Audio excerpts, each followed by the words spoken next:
El suegro se fue en silencio, mientras dormía. Lloré como si hubiera perdido a mi propio padre, porque estuve a su lado cada minuto durante 10 años.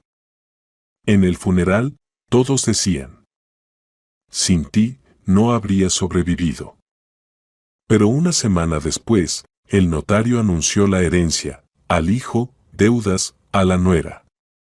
Pero el anciano había preparado su última lección. Emily acomodó cuidadosamente la almohada bajo la cabeza de Richard y comprobó que la manta no se hubiera movido. El anciano yacía inmóvil, solo sus ojos seguían cada uno de sus movimientos. Ya habían pasado 3 años desde aquel día en que un derrame cerebral lo dejó postrado en cama. Pero ella recordaba cada día, cada hora de esa vida tan difícil. Emily, tráeme un poco de agua, susurró apenas audible el suegro. Su voz era débil, pero ella había aprendido a entenderlo con una sola palabra.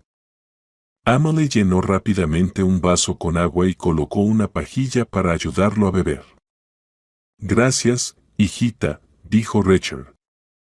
Esas palabras, como siempre, le calentaron el corazón. Ya hacía mucho que había dejado de ser simplemente su nuera. Para él, se había convertido en una verdadera hija. Desde el pasillo se escuchó el sonido de la puerta abriéndose. Rick había regresado del trabajo. Emily miró desde la habitación de su suegro y vio a su esposo, que se quitaba los zapatos apresuradamente. ¿Cómo está todo?, preguntó él sin siquiera alzar la vista. Bien. Papá comió un poco hoy, está de buen humor, respondió ella, esperando que él entrara a saludar a su padre. ¡Qué bien!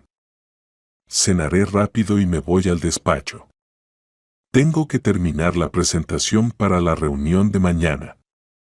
Rick fue a la cocina sin mirar hacia la habitación de su padre. Emily suspiró y volvió junto al enfermo. Richard la miró con atención. No te enfades con él, Emily. Él trabaja por la familia, dijo suavemente el anciano. No estoy enojada, papá. Solo estoy un poco cansada. Se sentó en la silla junto a la cama y tomó su mano. Estaba cálida, pero débil. Emily recordaba cuán fuertes habían sido esas manos antes. Richard había trabajado toda su vida como mecánico, podía arreglar cualquier cosa. Y ahora, ni siquiera podía darse vuelta solo.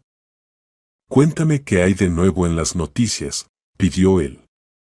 Emily encendió la televisión con el volumen bajo y comenzó a comentar lo que sucedía en la pantalla. Ese se había vuelto su ritual diario. A Richard le gustaba estar al tanto de lo que pasaba y a ella le gustaba hablar con él. Con los años se habían vuelto muy cercanos. 10 años atrás, cuando Emily recién se había casado con Rick, su relación con el suegro no fue fácil desde el inicio. Él era un hombre estricto, de pocas palabras, acostumbrado al orden y a la disciplina. Emily temía su juicio, intentaba agradarle, pero sentía una distancia. Todo cambió cuando ocurrió la desgracia. Richard estaba trabajando en la casa de campo, reparaba el techo del cobertizo. Se cayó y se golpeó fuertemente la cabeza. Los médicos lucharon durante mucho tiempo por salvarle la vida.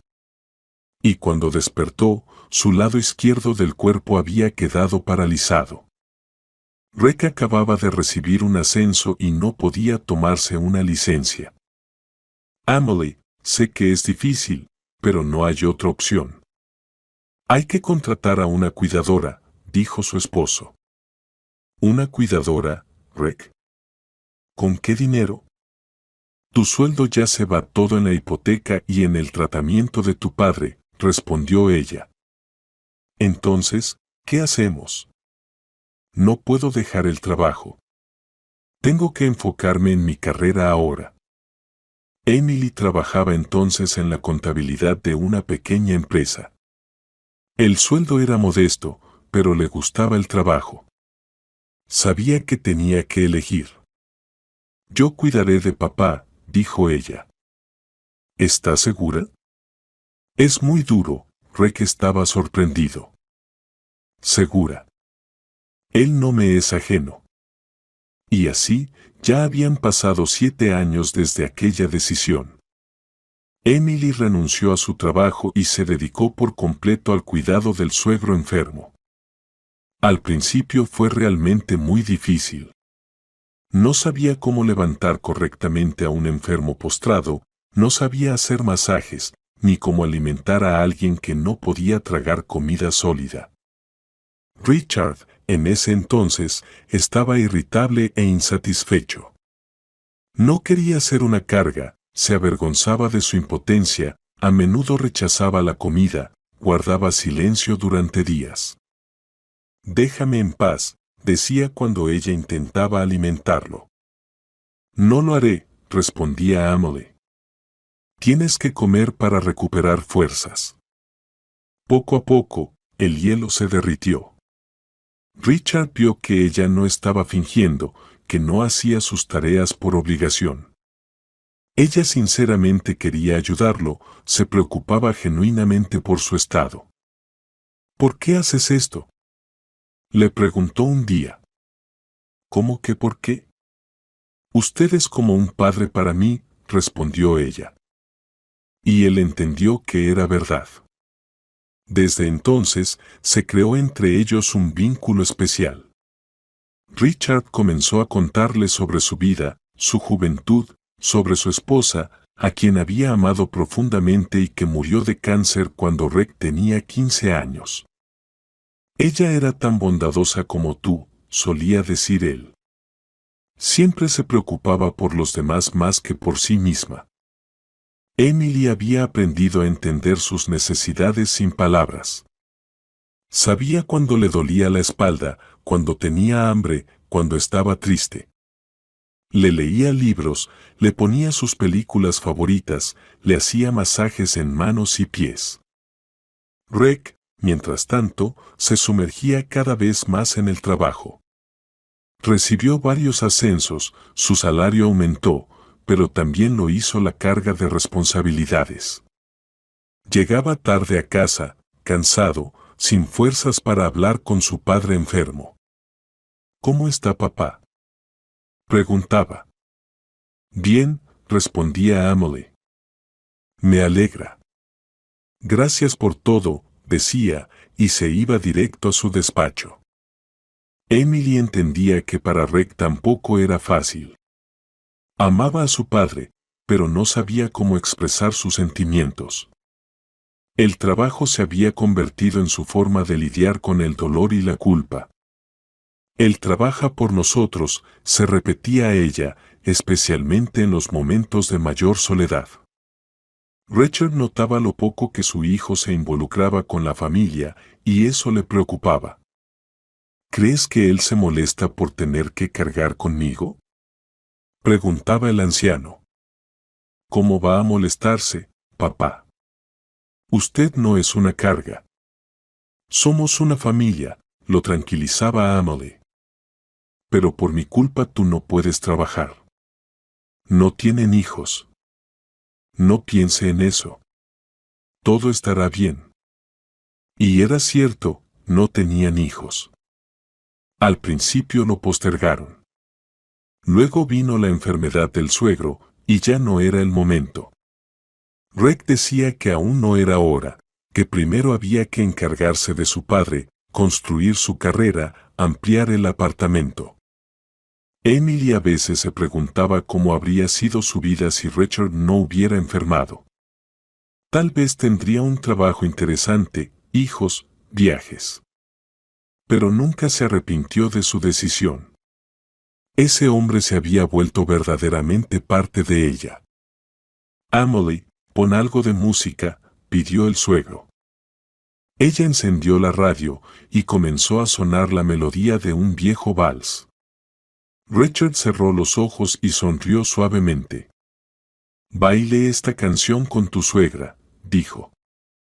Cuénteme otra vez sobre su boda, pidió Emily. Y él lo hizo, por centésima vez, tal vez. Pero ella lo escuchaba como si fuera la primera. Esas historias la unían a la familia, la hacían parte de su memoria compartida. Ya había oscurecido fuera. Reg no había salido de su despacho. Emily ayudó al suegro a tomar su medicina, le acomodó la cama y lo besó en la frente. Buenas noches, papá. Buenas noches, hijita. Gracias por todo. Ella apagó la luz, dejando solo la lámpara de noche encendida, y salió silenciosamente de la habitación. Le esperaba otra noche en la que se levantaría varias veces para ver cómo dormía, si necesitaba ayuda para girarse o beber agua. Emily no sabía que esa sería una de las últimas noches así. No sabía que, en un mes, todo cambiaría. No sabía que el hombre que ella consideraba el más justo del mundo le había preparado una prueba que daría un giro a toda su vida. Emily se despertó por el silencio. Un silencio extraño, inquietante. Normalmente, desde la habitación contigua, oía la respiración suave de su suegro. A veces murmuraba algo dormido o gemía. Pero ahora no se oía nada. Saltó de la cama y corrió descalza hacia él. Richard yacía tranquilo, pero su rostro tenía un tono especialmente pálido. Emily se inclinó hacia él y entendió, no estaba respirando. «Papá», gritó, aunque ya sabía que era tarde. Las manos le temblaban al buscarle el pulso. Nada. Emily tomó el teléfono, llamó a emergencias, luego fue a despertar a Reg. «¿Qué pasó?», preguntó él, saliendo del despacho, donde se había quedado dormido frente al ordenador. «Papá se fue», susurró ella. Reg palideció y corrió a la habitación de su padre. Emily se quedó en el pasillo, sus piernas no la sostenían. 10 años habían vivido juntos. Y ahora él ya no estaba. Llegó la ambulancia, confirmaron la muerte. El médico dijo que el corazón se había detenido mientras dormía. Para personas en su condición, era algo común, tranquilo, sin sufrimiento. Emily debería haberse sentido aliviada de que su suegro no sufriera, pero dentro de ella solo había vacío. Los días siguientes pasaron como en una niebla, trámites, funeraria, ataúd, coronas. Emily organizó todo sola, Reg estaba en estado de shock. Al funeral acudieron muchas personas, vecinos, viejos amigos de Richard, colegas. Él hablaba mucho de usted, le dijo una anciana del edificio de al lado. Decía que era como su hija.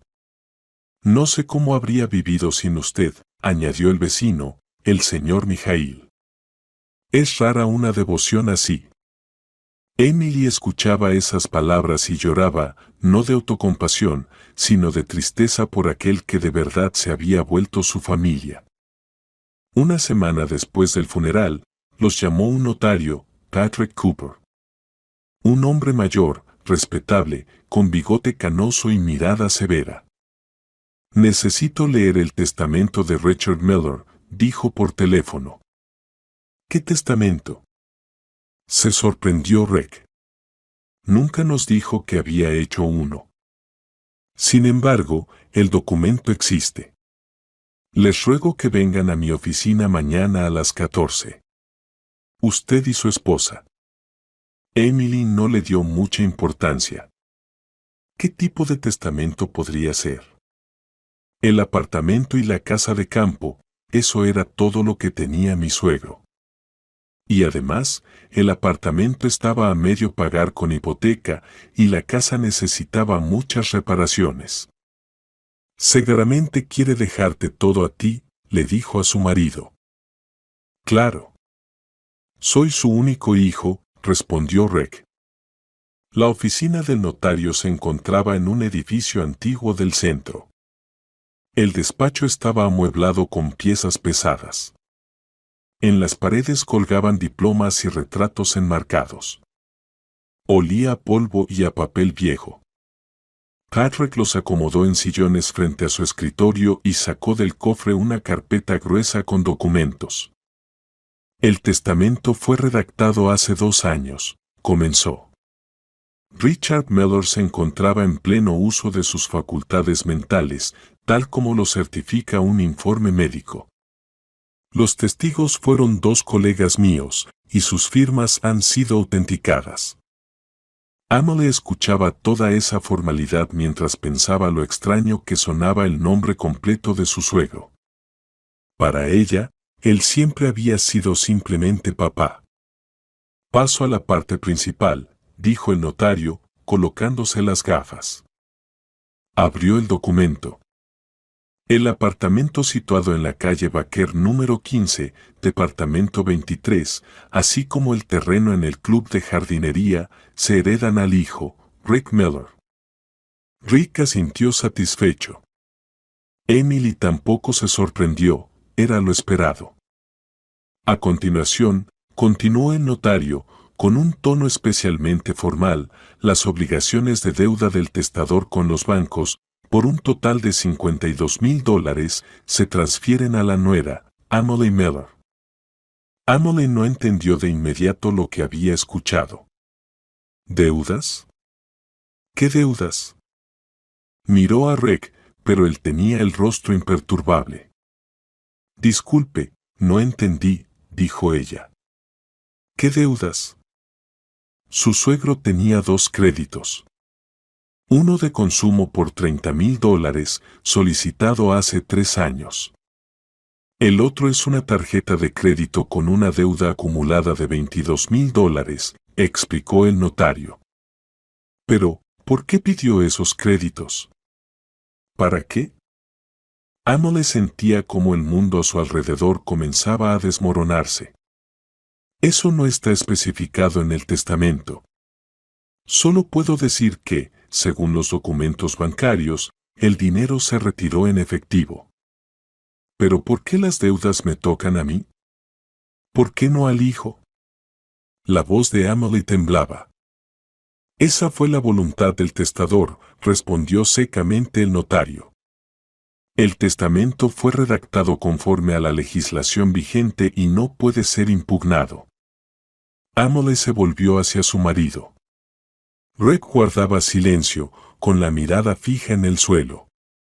Rick, di algo, susurró ella. ¿Qué quieres que diga? Se encogió de hombros. Fue decisión de mi padre. Pero, ¿50,000? ¿De dónde voy a sacar ese dinero? Ese ya es tu problema, intervino el notario. Los bancos tienen derecho a exigir el pago de la deuda a los herederos. Tienes derecho a renunciar a la herencia, pero en este caso, la herencia consiste únicamente en deudas. ¿Cómo renunciar? No entiendo, Emily estaba en pánico. Con una declaración formal de renuncia a la herencia.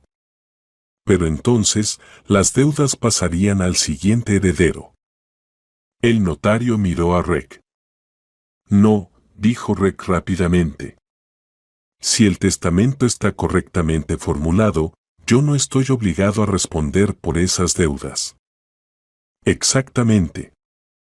Según el testamento, usted hereda los bienes y su esposa hereda las deudas. Todo está legalmente en orden. Emily sintió que le faltaba el aire. $50,000. ¿De dónde va a sacar ese dinero? No tiene trabajo, ni ahorros, ni nada.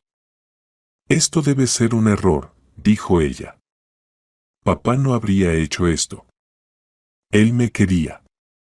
Los documentos son auténticos, las firmas verificadas, el notario comenzó a guardar los papeles.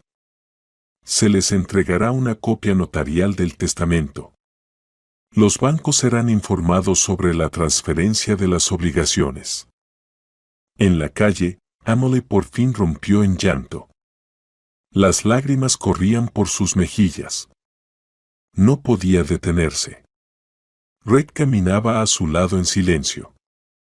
¿Cómo pudo hacerme esto?, sollozaba ella.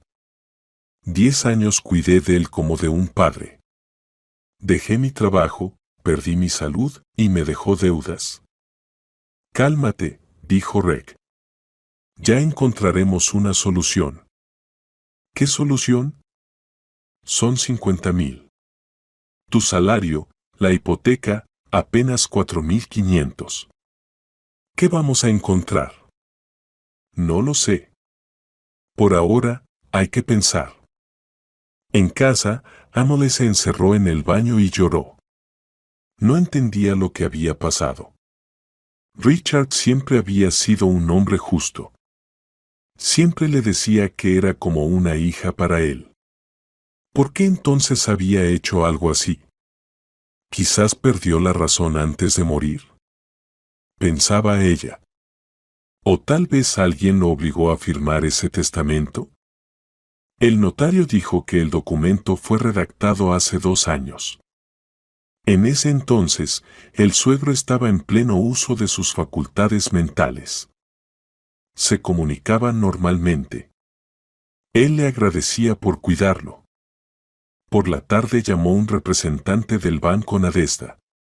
Una voz masculina y cortés informó que la deuda del préstamo pasaba a su nombre y le pidió que acudiera para reestructurar los documentos. Pero yo no pedí ningún préstamo, dijo Emilia. Usted es la heredera según el testamento. La deuda se transfiere automáticamente, explicó el empleado del banco. ¿Y si me niego a pagar? Entonces comenzará el proceso de cobro judicial, embargo de bienes, descuentos del salario. ¿Quiere eso? Emilia colgó el teléfono y miró a Reg.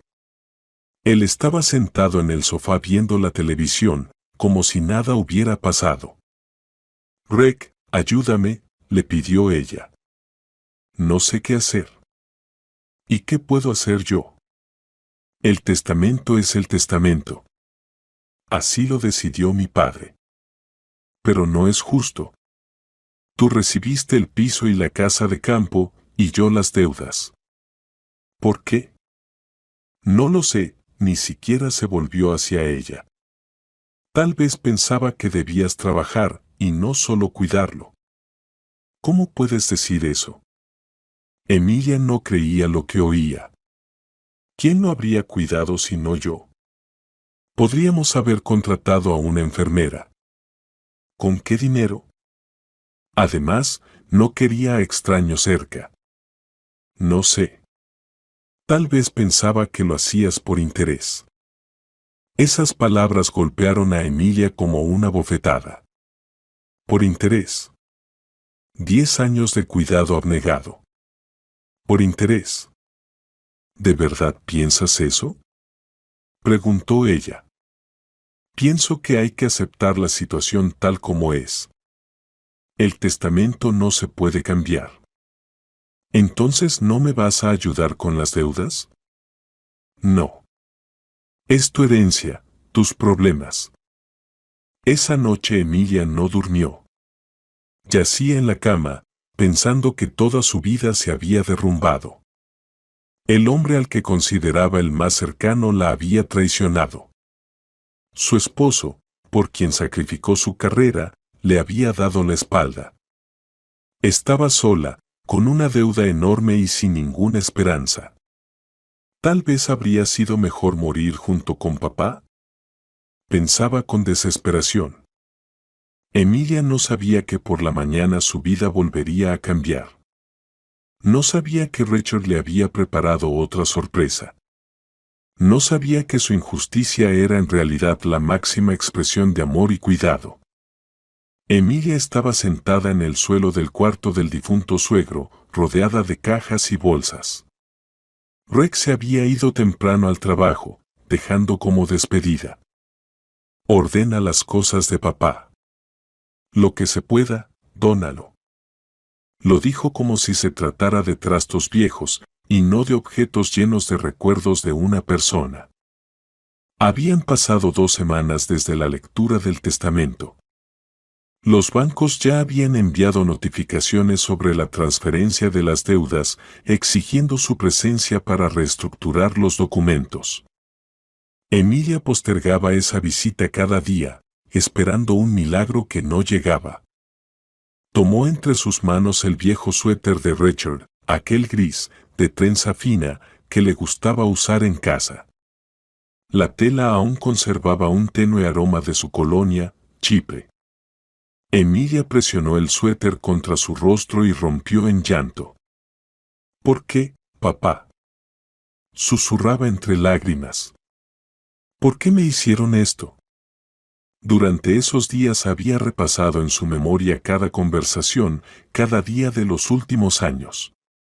Buscaba pistas, señales de que su suegro estaba descontento con ella, pero no encontraba nada.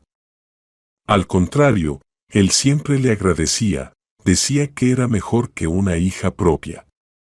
Tal vez realmente pensaba que yo lo cuidaba por interés, ese pensamiento dolía especialmente. Emilia dobló cuidadosamente el suéter y lo puso en la caja para caridad. Luego empezó a revisar los libros. A Richard le encantaba leer, especialmente memorias de guerra y novelas históricas. El estante estaba lleno de tomos desgastados, muchos con marcadores en páginas sin terminar. Guerra y paz, con flores secas entre las páginas. Le leía Tolstoy a su difunta esposa cuando ella estaba enferma. Nieve ardiente de Bondarev, su libro favorito sobre la guerra. Vive y recuerda de Rasputín, solía citar frases de esa obra con frecuencia. Cada libro estaba vinculado a un recuerdo. Emilia hojeaba las páginas, veía anotaciones en los márgenes, hechas por la mano del suegro, su letra ordenada, de maestro. Siempre escribió muy bonito, incluso cuando la mano le temblaba tras el derrame. En el estante inferior había álbumes de fotos. Emilia tomó el primero. Fotos de boda de Richard y su esposa Mindy. Caras jóvenes y felices. Mindy, con vestido blanco y velo, Richard, con un traje elegante. Bailan, ríen, cortan la torta. Era muy hermosa, pensó Emilia, observando a su suegra, a quien nunca conoció en vida. Después, fotos del pequeño Reg, primero bebé, luego en el jardín de infancia, en la escuela. Richard con su hijo pescando, ambos felices, con cañas en la mano. Viajes familiares a la casa de campo, cumpleaños, árboles de Navidad. Emilia encontró una foto donde estaba ella, su primer viaje juntos a la casa de campo tras la boda. Está de pie junto al huerto, con una regadera en las manos y una sonrisa tímida en el rostro. Richard le enseñaba a plantar tomates. Tienes que palpar la tierra, Emilia. Si está húmeda, no riegues. Las raíces se pudren. Otra foto, el día en que ascendieron a Reg al puesto de ingeniero jefe. Toda la familia reunida en la mesa, alzando las copas. Richard, orgulloso, feliz. Reg, con un traje nuevo. Emilia a su lado, abrazando a su esposo. Luego, fotos más recientes, ya después del derrame cerebral. Richard en silla de ruedas, Emilia lo empuja por el parque. Él sonríe. Ella también. En otra foto juegan ajedrez. Ella aprendió a jugar solo por él. Éramos felices, pensaba Emilia. ¿Por qué entonces hizo esto? El último álbum era más delgado que los demás. Contenía fotos muy recientes, tomadas con el móvil e impresas. Para su sorpresa, Emilia descubrió que en la mayoría de ellas aparecía ella, cocinando para su suegro, leyéndole un libro, ayudándolo a sentarse en el sillón. En la última página había una foto que no recordaba. Richard dormía en la cama y ella estaba sentada junto a él, tomándole la mano. Alguien los había fotografiado en secreto. Probablemente Rec. Debajo de la foto, con la letra de Richard, estaba escrito: Mi hija. Gracias por todo. Emilia rompió a llorar. Si él la consideraba su hija, ¿por qué le dejó las deudas? Era cruel e incomprensible. Cerró el álbum y comenzó a revisar la cómoda. En el primer cajón había documentos, pasaporte, carnet de jubilado, informes médicos, todo lo relacionado con su enfermedad y tratamiento. Emilia recordaba cada informe, cada diagnóstico. En el segundo cajón encontró cartas antiguas, postales, libretas de notas. Richard era una persona ordenada, guardaba todo lo que consideraba importante. Cartas de compañeros del ejército, felicitaciones por cumpleaños, postales de parientes lejanos. Emilia halló una libreta de direcciones. Su propio número estaba escrito con letras bonitas: Emilia. Hija. Nuera, pero hija. El tercer cajón estaba casi vacío. Solo pañuelos, gafas de lectura. Y, espera. Emilia notó que el fondo del cajón parecía extraño. Golpeó con los nudillos. El sonido era sordo, no el que debería ser. Sacó completamente el cajón y lo revisó por debajo. En efecto, tenía un fondo falso. Por los bordes notó una rendija delgada. Con la uña lo levantó con cuidado. El corazón le latía con fuerza. Bajo el fondo falso había una carpeta de hule, atada con una cinta. Las manos le temblaban mientras deshacía el nudo. Dentro había documentos. El primero, título de propiedad de un garaje. Emilia leyó y no pudo creer lo que veía. Propietaria, Amelia Miller. Su nombre. Sus datos del pasaporte. Es imposible, susurró. Segundo documento, otro título de garaje. Nuevamente su nombre. Tercero, lo mismo. 3 garajes. Todos a su nombre. ¿Cuándo? ¿Cómo? Ella no había firmado nada, no sabía nada de eso. Pero eso no era todo. El siguiente documento, título de propiedad de un terreno de 1.200 metros cuadrados en un pueblo. Otra vez su nombre. Emilia se sentó en el suelo. Los documentos cayeron de sus manos. La cabeza le daba vueltas. ¿Qué significa esto? ¿De dónde salieron la tierra y los garajes? Recogió los papeles y examinó atentamente las fechas. Los garajes fueron registrados a su nombre hace 3 años. El terreno, hace 2. Justo cuando se redactó el testamento. En la carpeta había otro documento, certificado bancario. Depósito de ahorro a nombre de Amelia Miller. Monto, $80.000. La cuenta se abrió hace 4 años. 80,000, Emilia no podía creerlo. Debajo de los documentos había una hoja doblada. Emilia la abrió y reconoció la letra de su suegro. Mi querida Emilia. Si estás leyendo esta carta, significa que ya no estoy. Probablemente estés enojada conmigo por el testamento. Piensas que he sido injusto. Pero escúchame hasta el final. Esos garajes los fui comprando poco a poco, ahorrando de mi pensión. El terreno en el pueblo también lo compré yo. Todos los documentos los puse a tu nombre en secreto, a través de personas de confianza. Tú no lo sabías, pero por ley todo eso es tuyo. El dinero del banco también es para ti. Fui ahorrando poco a poco, vendí algunas cosas viejas. 80,000 te alcanzará para pagar las deudas. Y aún quedará algo. Ahora te explico por qué lo hice así. Las deudas del testamento no son mías. Son de Reg. Me pidió que tomara préstamos a mi nombre, prometió que él los pagaría.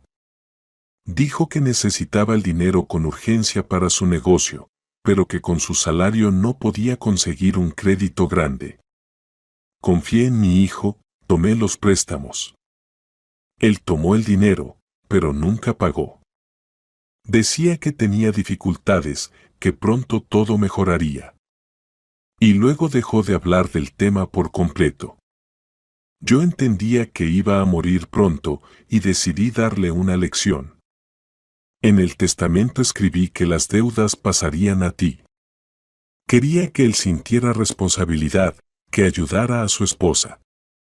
Pero también te dejé una manera de resolver el problema. Tú te mereces todos estos bienes. Durante 10 años me cuidaste como si fueras mi propia hija. Renunciaste a tu trabajo, a tu vida, por un anciano enfermo. Rick, en cambio, casi no ayudaba, siempre estaba ocupado consigo mismo. Y usa ese dinero y esos bienes para tu felicidad. Vende lo que necesites. Abre tu propio negocio. Eres inteligente y trabajadora. Todo te saldrá bien. Y no te enojes conmigo por el engaño. De otro modo, Rick habría intentado quitarte la herencia. Así, todo es justo. A él le toca la casa y la cabaña que conoce. A ti, lo que mereces. Tu papá. Richard. Emily terminó de leer la carta y rompió en llanto. Pero ahora eran lágrimas de alivio y gratitud. Richard no la había traicionado. Al contrario, se había preocupado por ella mejor que un padre biológico. Entonces, las deudas no las había contraído él, sino Reg. Su esposo engañó a su padre enfermo y luego permitió que ella sufriera, pensando que su suegro había sido injusto. ¿Cómo pudiste, Reg? Pensaba ella. ¿Cómo pudiste usar a tu padre enfermo? Emily revisó los documentos. 3 garajes en diferentes zonas de la ciudad, un terreno y 800,000 en una cuenta de ahorro, era una fortuna mucho mayor que el valor del departamento y la cabaña que había recibido Reg. Richard fue más sabio de lo que ella creía. Había calculado todo, lo había previsto todo, incluso le dejó la posibilidad de darle una lección a su hijo ingrato. Afuera comenzaba a oscurecer. Reg pronto volvería del trabajo. Emily guardó cuidadosamente los documentos en la carpeta. Por ahora no diría nada a nadie. Primero tenía que comprobar todo, asegurarse de que los documentos fueran auténticos. Guardó la carpeta en su bolso y continuó ordenando cosas como si nada hubiera pasado. Pero por dentro, todo había cambiado. El sentimiento de desesperanza se convirtió en esperanza. El dolor de la traición en gratitud hacia el sabio anciano. Gracias, papá, susurraba mientras ordenaba sus cosas. Gracias por la lección, gracias por el cuidado, gracias por enseñarme a valorar la justicia. Emily no sabía que al día siguiente su vida volvería a cambiar radicalmente. No sabía qué batallas le esperaban ni qué descubrimientos haría. Solo agradecía al hombre que incluso después de muerto seguía protegiéndola. Emily se despertó temprano con una sola idea: tenía que verificar los documentos. No había podido dormir en toda la noche, leyendo una y otra vez la carta de su suegro y examinando los títulos de propiedad. ¿De verdad era cierto? ¿Realmente tenía garajes, un terreno y dinero? Rick ya se había ido a trabajar, sin desayunar. En los últimos días casi no hablaba con ella, llegaba tarde, se iba temprano. Emily sospechaba que evitaba hablar de las deudas, esperando que ella resolviera el problema sola. Lo primero que hizo fue llamar al banco donde estaba abierta la cuenta. Dio el número de cuenta del comprobante y sus datos personales. Sí, esa cuenta existe, confirmó la operadora. El saldo es de $80,000, incluyendo los intereses. La cuenta fue abierta a su nombre hace 4 años. El corazón le latía más rápido. Entonces, el dinero realmente existía. ¿Y quién abrió la cuenta?, preguntó Amelie. Según los documentos, usted misma vino al banco con su pasaporte, respondió la empleada. Pero no recuerdo haber venido. Tal vez lo olvidó. Ya han pasado 4 años. Si lo desea, puede acercarse a nuestra sucursal a ver las copias de los documentos.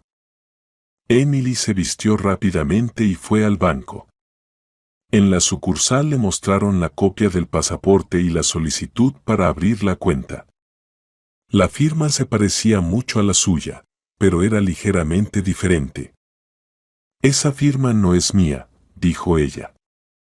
Pero el pasaporte es suyo. El gerente comparaba cuidadosamente los documentos. Y la firma es muy parecida. Emily recordó, hace 4 años perdió su pasaporte. Notó que faltaba cuando tenía que ir al médico con su suegro. El pasaporte apareció 2 días después, en el bolsillo de una chaqueta vieja de Richard. Entonces pensó que lo había olvidado ahí. Ahora comprendía, su suegro tomó el pasaporte en secreto, abrió la cuenta y falsificó la firma. Técnicamente era ilegal, pero el dinero estaba destinado para ella. Emily fue a ver al notario Cooper.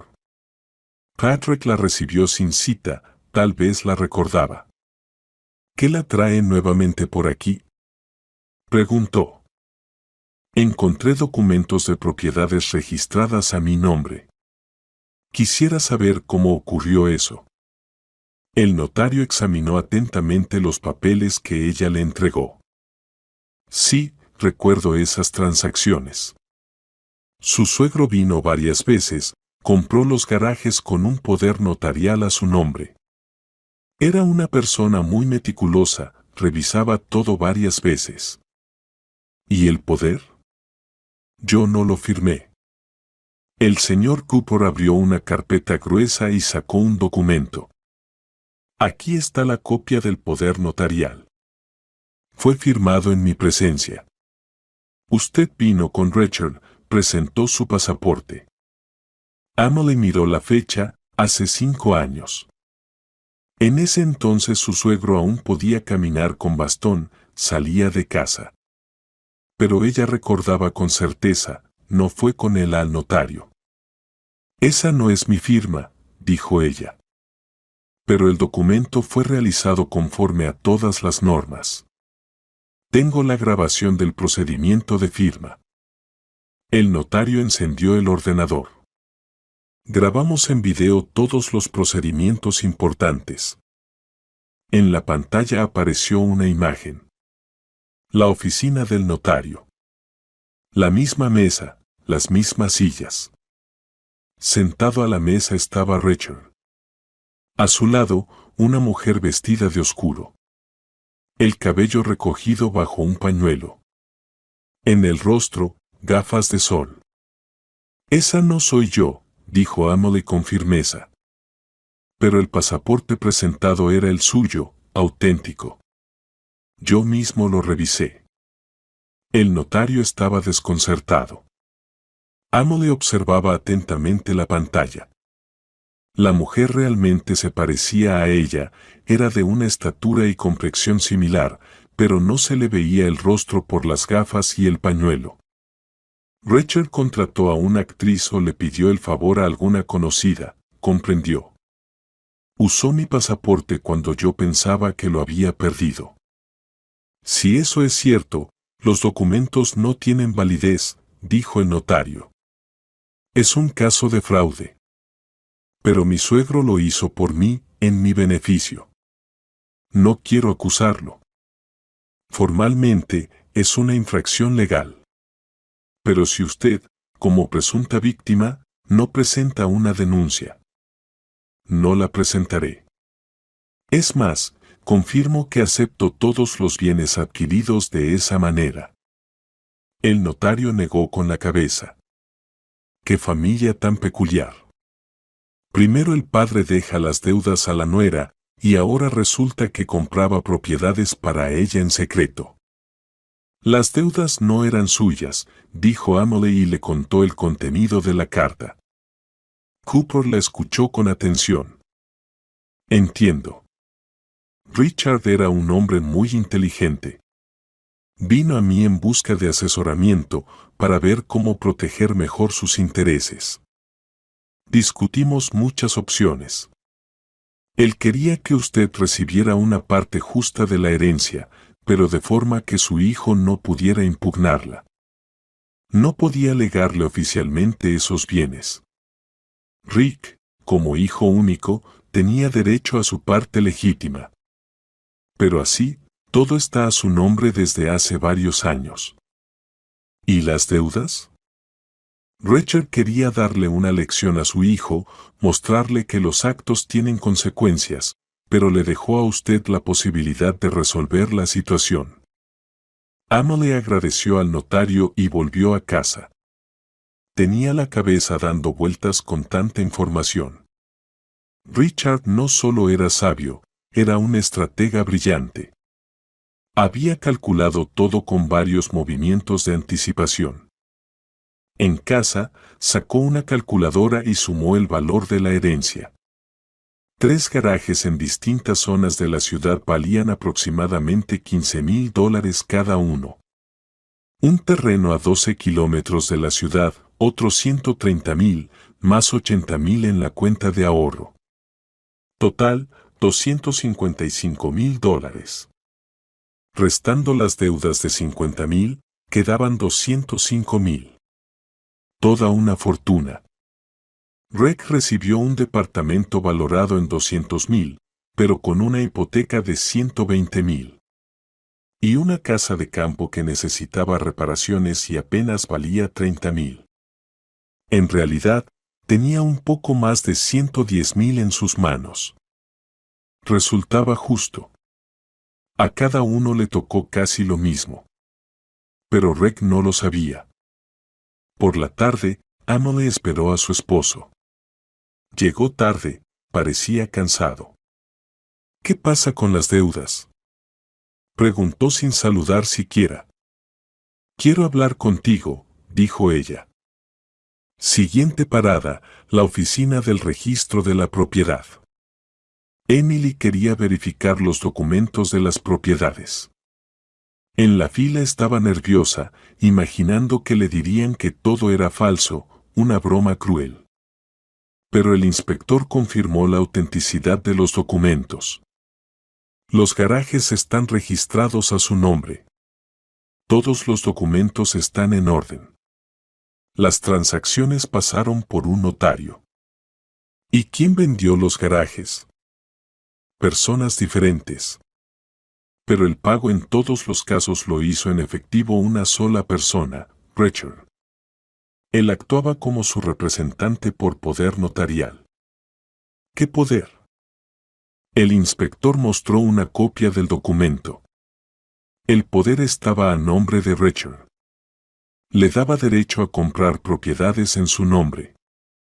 La firma se parecía a la de ella, pero no era exacta. ¿Cuándo se otorgó el poder?, preguntó Amelie. Hace 5 años, en la notaría del señor Cooper. El mismo notario que leyó el testamento. Entonces Richard lo había planeado todo con anticipación, se preparó a fondo. ¿Sobre qué? Sobre los créditos que le pediste a papá que sacara a su nombre. Rick se quedó quieto junto al perchero, calló unos segundos y luego se volvió hacia ella. ¿De dónde sabes eso? Papá dejó una carta, contó toda la verdad. ¿Qué carta? ¿Qué tonterías? Amelie sacó la nota y se la mostró al esposo. Rick leyó rápido, su rostro se fue oscureciendo. Un viejo demente, dijo, devolviéndole la carta. perdió la memoria al final de su vida. Eso no es cierto. ¿No le pediste que sacara esos créditos? Bueno, sí, pero yo iba a pagar. 4 años sin pagar. ¿Por qué? Las circunstancias no fueron favorables. El negocio no funcionó. Tuve que congelar la inversión. ¿Qué negocio? No me habías contado nada. ¿Para qué agobiarte? Cosas de hombres. Emily lo miró sin reconocerlo. ¿Era esa la persona con la que se había casado, la que prometió amarla y cuidarla? Entonces resultó que engañaste a un padre enfermo, y luego me dejaste a mí lidiar sola con las consecuencias. No engañé a nadie. Papá aceptó ayudar por voluntad propia. Ayudar es cuando pagas la deuda. Y tú fingiste durante 4 años que nada pasaba. Basta de sermones. Ya estoy cansado del trabajo y aquí también en casa. Rex se fue a su despacho y cerró la puerta con un portazo. Emily quedó en el pasillo. Entonces es verdad. Mi esposo usó a un padre enfermo y luego me dejó sola para arreglar el lío. Está bien, dijo en voz baja. Entonces jugaremos según tus reglas. Emily no le contó aún a Rex sobre los documentos encontrados. Decidió primero legalizar todo, asegurarse de que los bienes realmente eran suyos, y después decidir qué hacer con el esposo ingrato. Richard tenía razón. La lección era necesaria. No solo para Rex, sino para ella misma. Una lección de que la bondad puede ser aprovechada, que el sacrificio no siempre se valora y que a veces hay que defenderse. Gracias, papá, susurró mirando las estrellas por la ventana. Ahora entiendo lo que querías decirme. Por la mañana, Emily se levantó con una decisión firme. Ya no callaría ni toleraría más. Rex se fue al trabajo sin despedirse. Aún estaría molesto por la conversación de ayer. Mejor, así ella tendría tiempo para arreglar todo. Primero fue al banco donde estaba el depósito, con su pasaporte y el certificado de defunción de Richard. El trámite para retirar el dinero fue sencillo. Necesita llenar una solicitud para retirar fondos, explicó la gerente. Pero tenga en cuenta que sobre el monto que supere los $40,000 se aplicará un impuesto sobre la renta. ¿Cuánto exactamente? Preguntó Emily.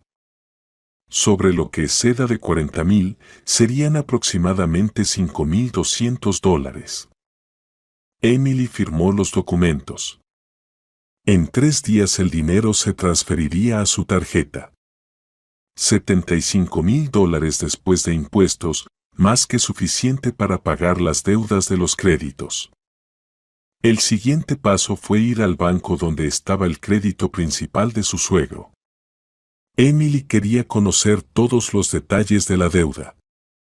La gerente de crédito Nancy, una mujer de mediana edad y corpulenta, la recibió en una pequeña oficina llena de carpetas con documentos. Sí, un crédito a nombre de Richard Miller. Ella hojeó una carpeta gruesa. $30,000. Plazo del crédito, 5 años. El prestatario falleció.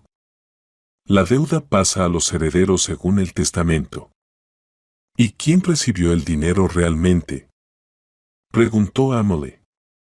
Los fondos se entregaron en efectivo al prestatario personalmente, pero tenemos un recibo que indica que el dinero se entregó a un tercero. Nancy mostró el documento. En el recibo estaba escrito que Richard Miller entregaba los $30,000 recibidos del crédito a su hijo Rick Miller para uso comercial. La firma de Rick estaba abajo. ¿Y por qué el crédito se hizo a nombre del padre y no del hijo? Su esposo no cumplía con los ingresos. El salario no era suficiente para un crédito de $30,000. Pero un jubilado con propiedades es un prestatario confiable desde el punto de vista del banco. Emily recibió un informe sobre el monto de la deuda. Con los atrasos y multas, la suma aumentó a $34,000. En el segundo banco la situación era similar. La tarjeta de crédito estaba a nombre de Richard, pero la usaba Rick. Esto lo demostraban los recibos, compras en tiendas caras, restaurantes, concesionarios de autos. Su suegro compraba trajes por $2,000, se sorprendió la consultora, mostrando un recibo. Difícilmente. Él no se levantó de la cama en 3 años. Pero aquí hay un recibo del concesionario. El pago inicial del auto fue de $15,000. Emily recordó, hace 2 años Rick realmente cambió el auto, dijo que tomó un crédito para el auto. Resulta que el dinero para el pago inicial salió de la tarjeta del padre enfermo. La deuda total en la tarjeta era de $21,000. En total, $55,000, incluso más de lo que decía el testamento. Por la noche, Emily esperó a Rick en casa. Él entró, tiró el portafolio, se sentó en el sofá y encendió la televisión. «Necesitamos hablar», dijo ella. «¿De qué otra vez?» Él ni siquiera giró la cabeza. «De tus deudas». «¿Qué deudas mías?» «Las deudas del papá que te dejó en herencia». Emily sacó el teléfono y mostró fotos de los documentos del banco. «Esta es tu firma en el recibo. Tú recibiste el dinero del crédito personalmente». Rick miró la pantalla. Su cara cambió. ¿Y qué? Papá mismo se ofreció a ayudar. Ayudar es prestar y recibir de vuelta. Y tú no pagaste ni un centavo en 4 años. No tenía dinero, pero sí para un auto nuevo, trajes, restaurantes. Vi los recibos de la tarjeta de papá. Rex se levantó del sofá y empezó a caminar por la habitación. Tenía pensado devolverlo todo. El negocio iba a despegar. ¿Qué negocio, Rick? Trabajas como ingeniero en una fábrica. Invertí en el startup de un conocido. Prometían grandes ganancias. ¿Y dónde están esas ganancias? No funcionó. Eso pasa en los negocios. Emily miraba a su esposo y sabía que mentía. No había ningún startup. Solo gastos para el mismo, auto, ropa, entretenimiento. Y el padre enfermo y la esposa tenían que lidiar con las consecuencias. Está bien, dijo ella, entonces paga tus deudas tú mismo. Tú las creaste, tú respondes. ¿Cómo voy a pagar? No tengo ese dinero. Vende el departamento, la casa de campo, lo que recibiste por herencia. ¿Estás loca? ¿Dónde vamos a vivir entonces? ¿Y dónde voy a sacar 50,000 para tus deudas? Rick se detuvo, la miró atentamente. Escucha, ¿y si intentamos impugnar el testamento? Decimos que papá no estaba en su sano juicio, que estaba bajo tu influencia. Emily no podía creer lo que oía. Él le proponía difamar a la persona a la que ella cuidó durante 10 años. Nunca, dijo ella con firmeza. Entonces resuelve tus problemas tú mismo. Yo no tengo nada que ver. Al día siguiente, Emily fue al abogado. Amanda Ross residía en una oficina pequeña cerca del centro. Una mujer estricta de unos 50 años, con gafas y traje de negocios. Cuénteme la situación con detalle, pidió la abogada. Emily contó todo, sobre el cuidado del suegro, el testamento, los documentos encontrados, el comportamiento del esposo. Amanda Ross escuchaba atentamente, haciendo preguntas aclaratorias de vez en cuando. Es un caso interesante, dijo al final. Formalmente las deudas te fueron negadas a ti, pero hay pruebas de que en realidad el dinero lo usó tu esposo. Podemos intentar trasladar la responsabilidad a él. ¿Cómo hacerlo? Presentar una demanda para que se reconozca al esposo como prestatario real. Tenemos recibos, cheques, testimonios de empleados bancarios, además de tus bienes, que pueden servir como garantía. Y si el esposo se resiste, el proceso judicial será inevitable, pero tenemos buenas posibilidades. La base de pruebas es fuerte. Emily firmó el acuerdo con la abogada. Una semana después se presentó la demanda en el juzgado. Rex se enteró cuando recibió la citación. Esa noche irrumpió en casa furioso. ¿Me has demandado?, gritó. Sí, quiero que respondas por tus deudas. ¿Cómo te atreves? Soy tu esposo. Un esposo que engañó a su padre enfermo y dejó a su esposa lidiar con las consecuencias. Eso es porque tu abogada te convenció. Quiere separarnos. Nadie me convenció. Yo tomé la decisión. Rick andaba de un lado a otro murmurando algo sobre ingratitud y traición. Luego de repente se detuvo. ¿Y si yo también presento una demanda, impugno el testamento y digo que papá no estaba en sus cabales y que tú lo manipulabas?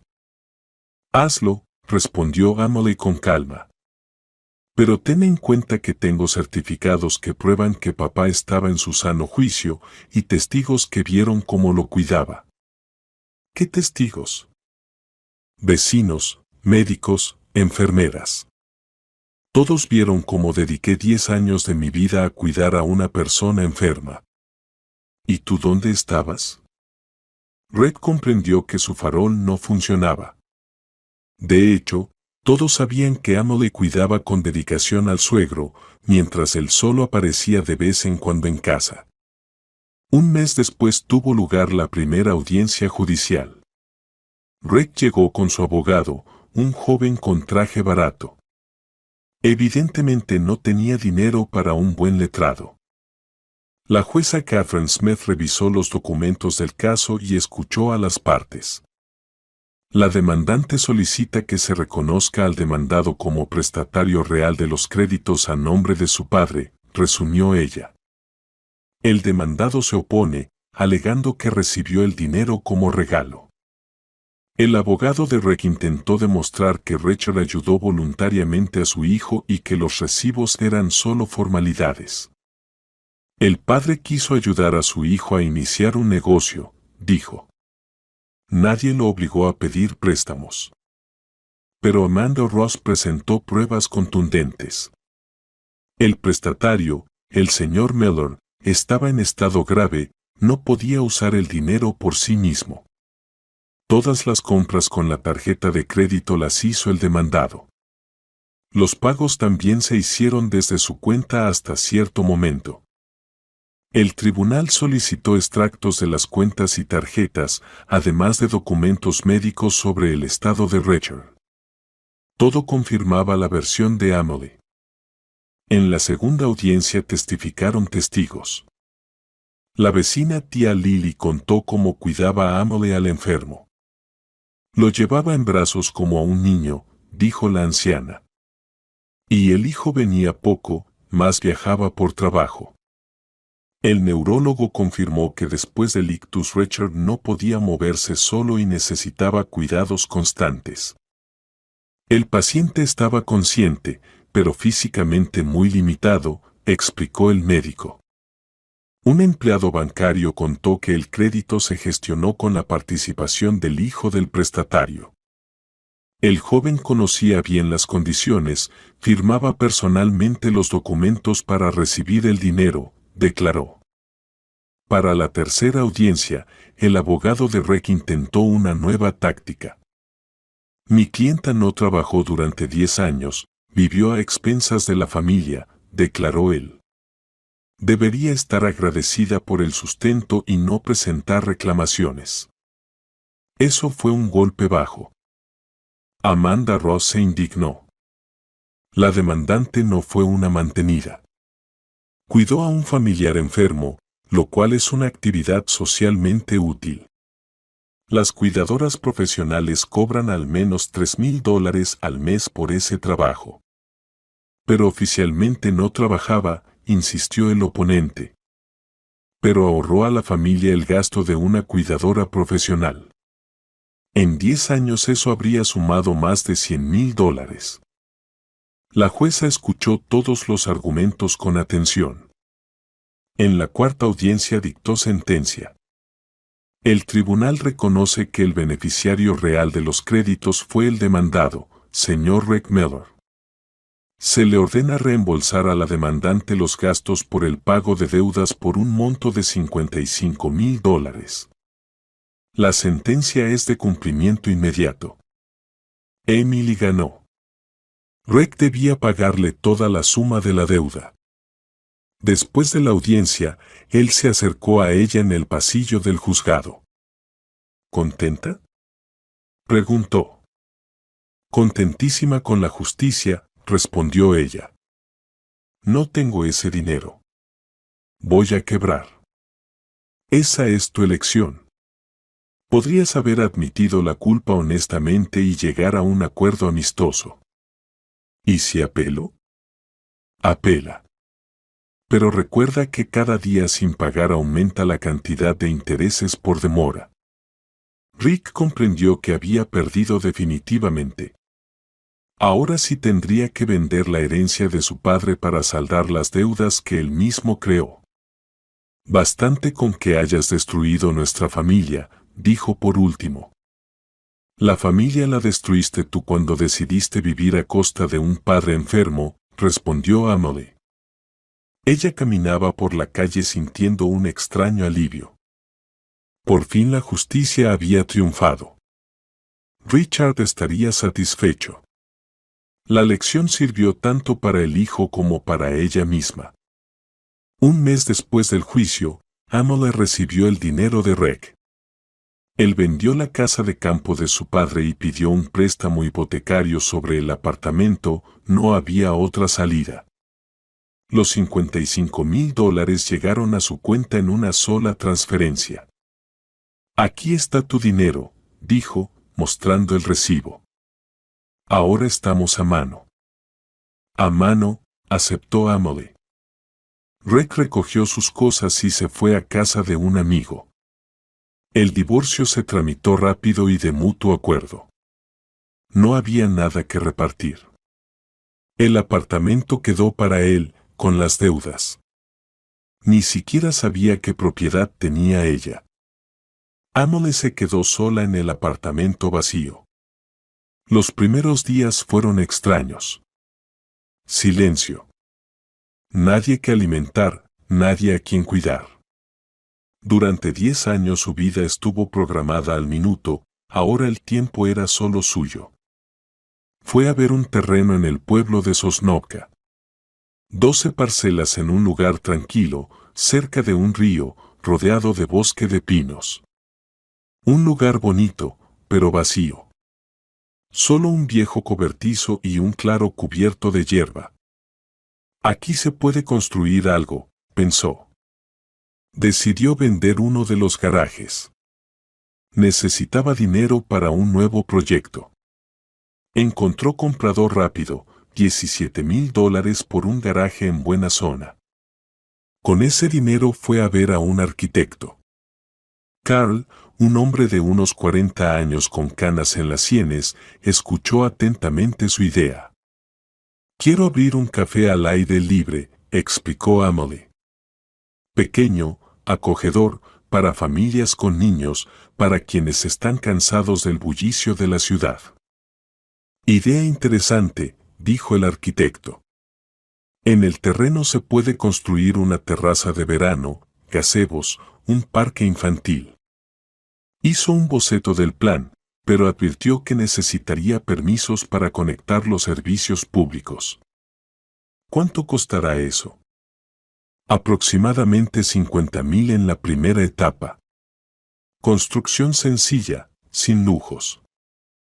Emily tenía justo el dinero de un depósito bancario y decidió arriesgarse.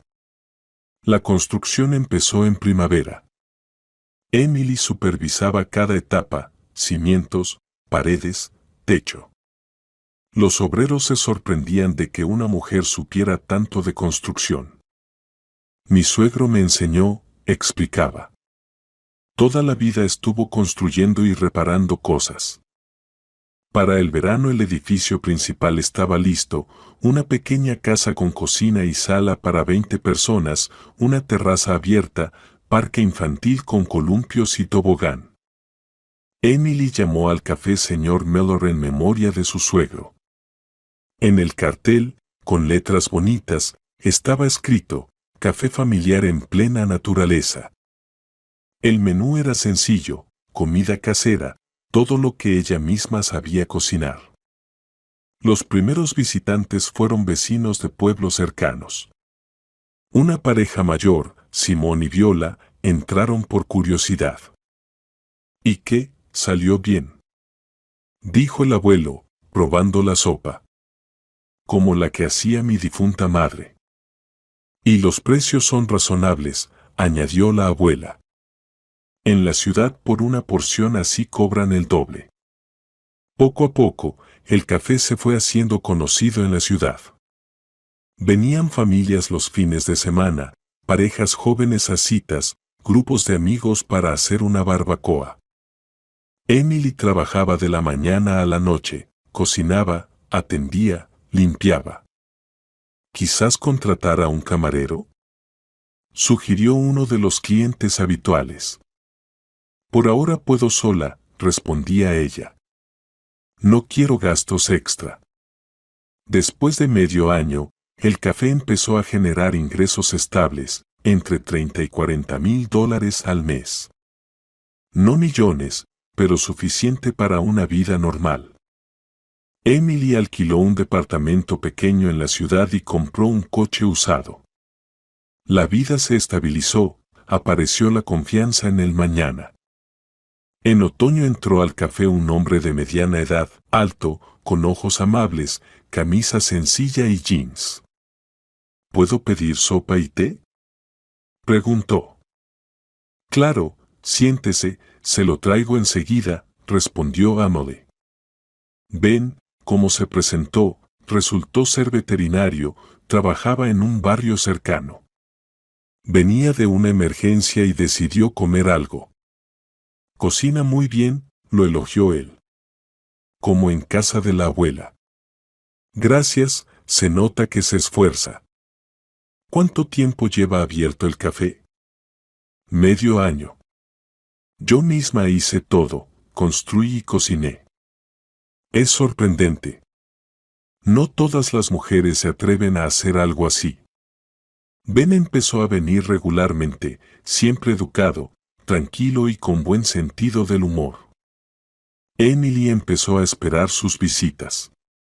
¿Tiene familia?, preguntó ella un día. Estuve casado. Nos divorciamos hace 3 años. No tengo hijos, respondió sencillamente. Yo también me divorcié hace poco. Resultó que viví 10 años con un hombre que no era el mío. A veces la gente cambia, o no los conocemos bien desde el principio. Las conversaciones se volvieron más íntimas. Ben contaba sobre su trabajo y los animales que curaba. Emily hablaba de la construcción del café y sus planes futuros. Quiero expandirme, compartía ella. Tal vez construir cabañas para huéspedes. La gente viene los fines de semana y no hay donde quedarse. Buena idea. El ecoturismo está muy de moda ahora. En noviembre, Ben la ayudó a reparar el techo del café después del huracán. Trabajó junto con los albañiles, sin escatimar esfuerzo. Muchas gracias, dijo Emily por la noche. No hay de qué. Los amigos deben ayudarse.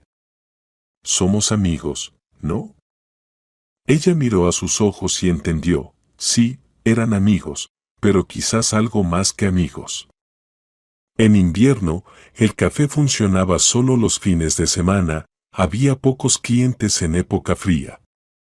Emily usaba el tiempo libre para planear el desarrollo del negocio. Vendí el segundo garaje por $18,000. Invertí el dinero en comprar equipo para la cocina de verano y materiales de construcción. Para la primavera construiré otra glorieta y un tobogán para niños, planeaba ella.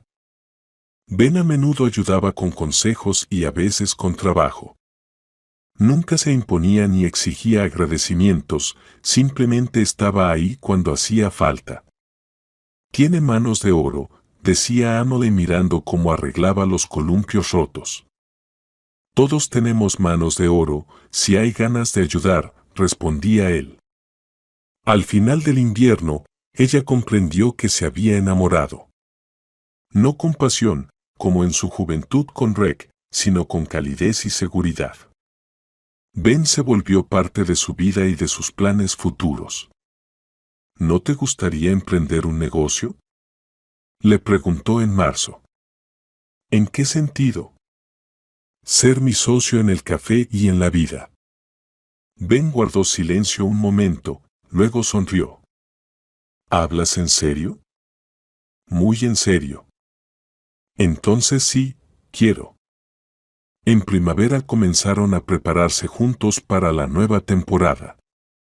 Ben ayudaba a construir una glorieta adicional y a arreglar el terreno. Resultó que tenía buenas habilidades organizativas y contactos con proveedores de alimentos. Mi amigo tiene una granja, contaba él. Puede suministrarnos carne y verduras directamente, sin los márgenes de las tiendas. Perfecto. La calidad será mejor y los precios más bajos. Emily sentía que su vida había cambiado radicalmente. De ama de casa sometida, que vivía para los intereses de otros, se había convertido en una mujer de negocios independiente. Tenía ingresos propios, planes propios y un socio confiable a su lado. Gracias, papá, susurraba mirando la foto de Richard que colgaba en el café. Me enseñaste a ser fuerte.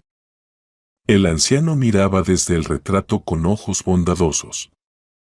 Parecía aprobar su elección. Al año, el café se volvió una atracción local. Los fines de semana venían familias enteras de la ciudad y entre semana, clientes habituales de pueblos cercanos. Emily construyó 3 cabañas para huéspedes que alquilaba a turistas. Los ingresos ya alcanzaban los $80,000 mensuales. Ben se convirtió oficialmente en su socio. Repartieron responsabilidades, él se encargaba de los asuntos administrativos, ella cocinaba y recibía a los clientes. Estoy pensando en una franquicia, decía Emily contando las ganancias. Podríamos abrir 2 cafés más en otros barrios. No te apresures, aconsejaba Ben. Primero perfeccionemos este negocio. Vivían en una de las cabañas del terreno del café. Una vida sencilla y tranquila en plena naturaleza. Ben seguía trabajando como veterinario, pero ahora atendía a los clientes directamente en el café. Muchos veraneantes llegaban con sus mascotas. En junio apareció un visitante inesperado. Rick estacionó su viejo coche en la entrada y entró al café con inseguridad. Hola, dijo él. Hola, respondió Emily mientras seguía preparando la ensalada. Rick se sentó en una mesa alejada, pidió té y un pastelito. Comió en silencio, mirando a su alrededor. «Te ha quedado bien», dijo finalmente. «Gracias. Vendí el departamento, me mudé a un estudio en las afueras, pagué mis deudas, pero no me quedó dinero». Emily no respondió, no estaba enojada, simplemente no sabía qué decir. «Emily, perdóname», su voz temblaba. «Fui un tonto, no valoré lo que tenía». «Ya no importa», respondió ella con calma. «A mí sí me importa», confesó él. Entendí que perdí a la persona más cercana y avergoncé a mi padre con mi comportamiento. Emily miró a su exmarido. Había envejecido, adelgazado, en su rostro se veía cansancio y arrepentimiento. Papá te quería, dijo en voz baja. Debí actuar responsablemente. Sé que lo entendí tarde, murmuró Reg. Terminó su té, pagó y se fue. No volvió más. Ben no preguntó nada, solo la abrazó por los hombros. Hiciste lo correcto, dijo sencillamente. En otoño se casaron. Una boda pequeña en el café, solo los amigos y vecinos más cercanos. Emily llevaba un vestido blanco sencillo, Ben un traje claro. Sí, al amor. Gritaban los invitados levantando sus copas. Por Richard, brindó Ben. Por el hombre sabio que nos enseñó a valorar la justicia. Por papá, añadió Emily. Por la noche se sentaron en la terraza mirando las estrellas. ¿No te arrepientes del pasado?, preguntó Ben. No, todo valió la pena. Papá me mostró cómo debe ser una familia de verdad. ¿Cómo? Donde se ayudan mutuamente, donde hay honestidad y respeto. Ben la besó en la sien. Entonces lo lograremos juntos. En Año Nuevo, Emily recibió una carta de Reg. Escribía que había encontrado trabajo en otra ciudad y comenzaba una nueva vida. Gracias por la lección, decía. Fue al final. Papá tenía razón. Y tú también. Sé feliz. Emily mostró la carta a Ben. ¿Responderás?, preguntó él. No, dijo ella, es mejor dejar el pasado en el pasado. En primavera supieron que esperaban un bebé. Emily tenía 38 años, pero los médicos dijeron que todo estaba bien. Será un niño, dijo ella acariciándose la barriga. Lo llamaremos Richard. En honor al abuelo, al hombre más justo que he conocido. El hijo nació en septiembre. Un niño sano y fuerte, con ojos serios como los del bisabuelo. Emily sostenía al bebé en brazos y pensaba en el largo camino que había recorrido. De ama de casa sumisa a mujer de negocios exitosa, de un matrimonio infeliz al verdadero amor. El abuelo Richard se ocupó de todo, susurraba al hijo. Nos dejó no solo dinero, sino también una lección: nunca olvides, la justicia siempre triunfa. Ben construyó junto al café otro parque infantil, para nuestro hijo y para otros niños, dijo él. El negocio prosperaba, la familia crecía, la vida estaba llena de sentido. A veces Emily recordaba las palabras de su suegro. La justicia es cuando cada uno recibe lo que merece. Ella obtuvo lo suyo: amor, respeto, independencia, felicidad y, lo más importante, la comprensión de que el bien siempre regresa. Solo que a veces se necesita tiempo y sabiduría para verlo.